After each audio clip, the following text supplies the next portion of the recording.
Here we go again.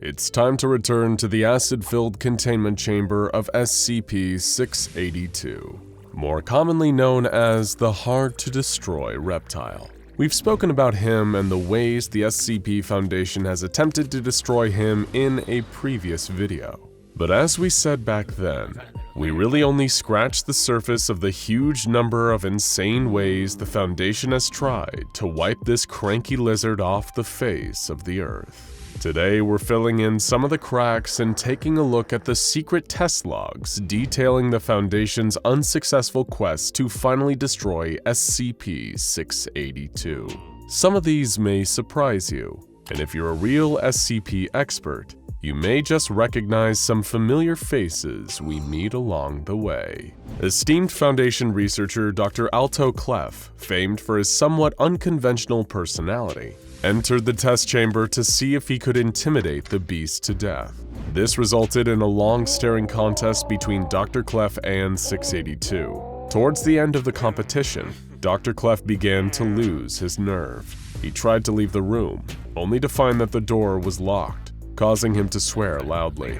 Dr. Cleff, who always tries to find the most direct solution to his problems, blew up the door with plastic explosives and ran off. The result? Test failed. Next came SCP-662, a silver handbell that summons the supernaturally helpful butler, Mr. Deeds. When Mr. Deeds was summoned, Foundation researchers asked him if he could kill SCP-682. Deeds politely explained that he wouldn't be capable of killing 682. It's just too strong. When he asked if he could at least incapacitate 682, he replied that the best way to do this would be to poison himself and allow 682 to eat his body. But this, he reminded, would only be a temporary problem for the lizard. Another test failed. The Foundation brought in SCP-689, a terrifying soapstone statue of a sitting skeleton that can kill you if you see it and then stop paying attention to it. 682 first observed the statue, and then the Foundation turned off the lights. When they turned them back on, SCP-682 appeared to be dead in a puddle of gray and black liquid.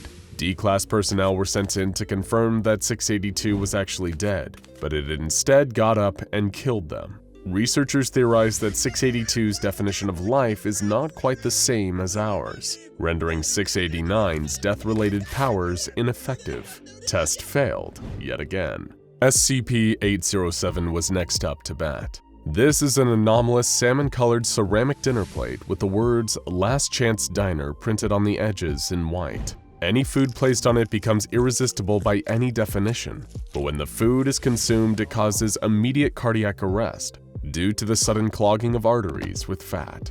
Researchers made a meal known as the 682 Special. 10 kilograms of rotten meat and sharpened bone splinters, 10 liters of rancid mayonnaise, 1 liter of potassium cyanide, and 1 kilogram of morphine hydrochloride, combined into a solid mass and transmuted by 807. When 682 consumed this disgusting meal, it appeared to collapse. However, when DClass personnel were sent in again to see whether 682 was truly out for the count, multiple holes opened up in its body. These holes fired out high-pressure jets of blood, killing the nearby D-classes and destroying the containment cell. 682 was fine afterwards. Another test failed. To kill 682, it seemed that the Foundation really needed to have God on their side. So they tried to recruit SCP-343, also known as God, to help them destroy the beast. However, when he entered the containment chamber, he somehow couldn't even see the beast. When researchers asked him whether he could kill 682, God replied, "He's not one of mine. Deal with him yourself." Test failed before it even began. Next, the Foundation recruited SCP-524, a small white rabbit that can eat literally anything, including itself, without being harmed. The rabbit was released into SCP-682's chamber, at which point it approached 682 and began to eat one of its legs. 682 roared in pain and scuttled up the wall, out of 524's reach, where it remained for a number of hours. At this point, SCP-524 seemed to become bored and began eating its way out of containment through a nearby wall. Test failed. Maybe the luck of the Irish was what the Foundation needed to finally put this monster to rest. They recruited SCP-1933, a fat man dressed as Santa Claus whose bodily fluids consist entirely of the alcoholic beverage known as Irish cream. If enough of this man's self-produced Irish cream is fed to something, they'll find that all of their bodily fluids have become Irish cream too, killing them. The Foundation fed large quantities of this Irish cream to SCP-682 and it actually had an effect, causing 682 to appear intoxicated, which was a promising sign. However, it soon vomited out a massive quantity of SCP-1933 bodily fluids, turning the walls of its cell into Irish cream and allowing it to escape and wreak havoc. Test failed. Big time. The Foundation recruited the help of SCP-2337, an intelligent corncrake known as Dr. Spanko, with a voice so loud it can quite literally talk its victims to death if it speaks to them for an extended period of time. It was sent into SCP-682's chamber to attempt to destroy the beast, but 682 just told it to leave, and the talkative bird obliged by blowing away one of the chamber walls with a yell, allowing SCP-682 to breach containment again. Terrible job, Dr. Spanko. Test failed. The Foundation researchers were starting to get a little frustrated with their lack of progress, which you can no doubt sympathize with, and they even pitched the possibility of sending SCP-682 into an alternate dimension, where perhaps it would enter into a stalemate against its alternate self. But this pitch was shot down by the O5 Council on the grounds that it was way too risky. Back to the drawing board, by which we mean they literally transformed 682's skin into a kind of drawing board. SCP-2521 is an anomaly that manifests anytime information about it is recorded, and immediately grabs the source of the information, wrapping it in its tendrils and taking it away with it. The Foundation sought to take advantage of this by using a laser cutter to cut this anomalous information into SCP-682's side. However, this didn't have the results they were hoping for. SCP-2521 did turn up to take the information, but it only took the skin on which the information was carved. 682 survived and quickly grew back its skin. Test failed. Again. Researchers suggested tracking down SCP-169, an obscenely massive underwater creature known as the Leviathan, and feeding 682 to the beast. However, this idea was also immediately shot down by the O5 Council. If 682 did what it did best, which was surviving attacks and adding them to its own arsenal, then it might grow to the size of SCP-169, which would likely trigger an XK class end-of-the-world scenario. It simply was not worth the risk. Test failed before it even started. The Foundation released 2 specimens of SCP-939 into 682's test chamber. These voice-imitating, amnesia-inducing monsters have caused huge damage to human targets, so it was hoped that they may be able to do something to 682. But this hope turned out to be misplaced. Both specimens seemed extremely distressed by 682's presence, and refused to engage at all. 682 did not share the same apprehension about attacking. It charged in and brutally killed both before devouring their corpses. Test failed. In a very well-documented case, the adorable SCP-999 was introduced into 682's test chamber.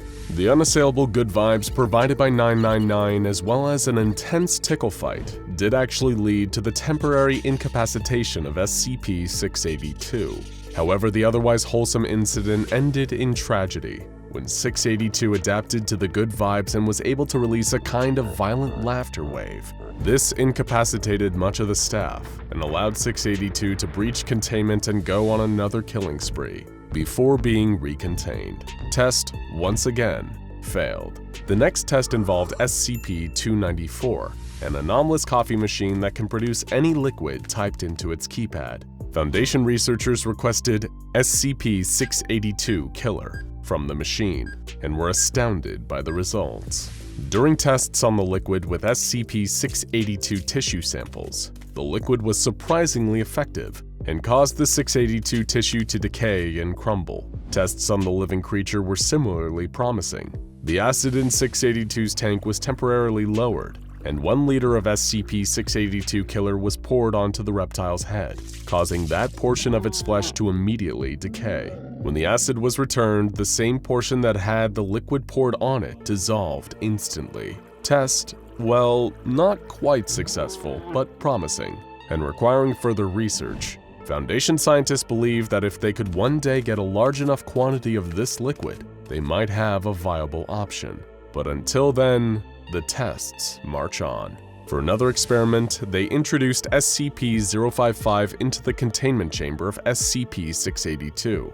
SCP-055, also known as the Self-Keeping Secret, is a mysterious anomaly that can only be described by what it isn't. For example, we know that SCP-055 is not round, but that was pretty much it. Now, however, we know something else about SCP-055, that it can't kill SCP-682. Test failed, but at least we know twice as much about SCP-055 as we did before. Next came SCP-082, better known as Ferdinand the Cannibal. Ferdinand was first presented a piece of flesh from 682, but rather than eating it, he inspected it and began to express joy that his friend still lived.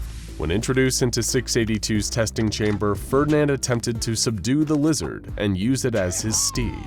682 expressed an intense hatred for both Ferdinand and the idea of being ridden like a pony, and the two of them engaged in combat. Mobile task forces were eventually brought in to subdue both subjects. In a debrief interview, both hinted that they shared history prior to containment, but 682 was reluctant to talk about it further.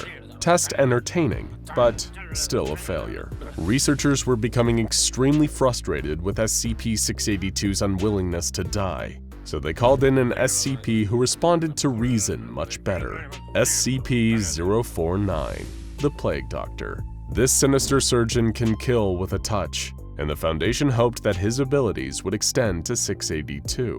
However, the result was a dud. The Plague Doctor did touch 682, but it experienced no adverse effects and eventually swiped at the Doctor. Upon leaving, 049 reported feeling emotionally disturbed by his encounter with SCP-682. Yep, you guessed it. Test failed. If it gives you any indication of just how desperate the researchers were at this point, Dr. Graham pondered whether introducing 682 to a human with just as pessimistic and misanthropic feelings as itself would somehow pacify it. They sent in a particularly nasty DClass, and the two spoke. Fascinatingly, 682 didn't attempt to harm this DClass. They just shared their profane and bleak sentiments about the human race with one another. However, some of 682's opinions were a little too spicy for this D-Class. After listening to the reptile speak for 20 minutes, the D-Class fell into a catatonic state from the sheer depression of it all. He died not long after. One researcher suggested perhaps the worst idea of all, letting SCP-682 out into the wild. Not even really to terminate it, just to see what it does. The scientists figured there would be some merit in analyzing the creature's behavior. This idea was submitted anonymously, of course. It seems even the most sadistic of researchers know better than to put their name on an idea like that. As you can probably guess, this request was shot down by the O5 Council. The note attached to the request by one of its members summed it up best. "I'll tell you what it will do. It'll go out for a nice stroll, murder a few innocent people, go fishing, slaughter a few more innocent people, start up a tech company, eat a few more innocent people, go on a vacation to Florida, dismember a few more innocent people. I swear, when I find out who wrote this, you can personally enter 682's containment chamber to analyze him yourself." This has been far from an exhaustive account of all the different ways the SCP Foundation has tried to terminate SCP-682. But it shouldn't be surprising that all of their ideas have either been failures or were too risky to even try. Sadly for the SCP Foundation and the human race, it's likely we'll be dealing with SCP-682 for a long time to come. But do you have an idea for how you think 682 could finally be killed? Something that even the Foundation hasn't thought of to try? Let us know in the comments. And then go check out SCP-682, Ways the Foundation Tried to Kill the Hard-to-Destroy Reptile, and SCP-999 the Tickle Monster for more fascinating facts about this lizard with anger issues.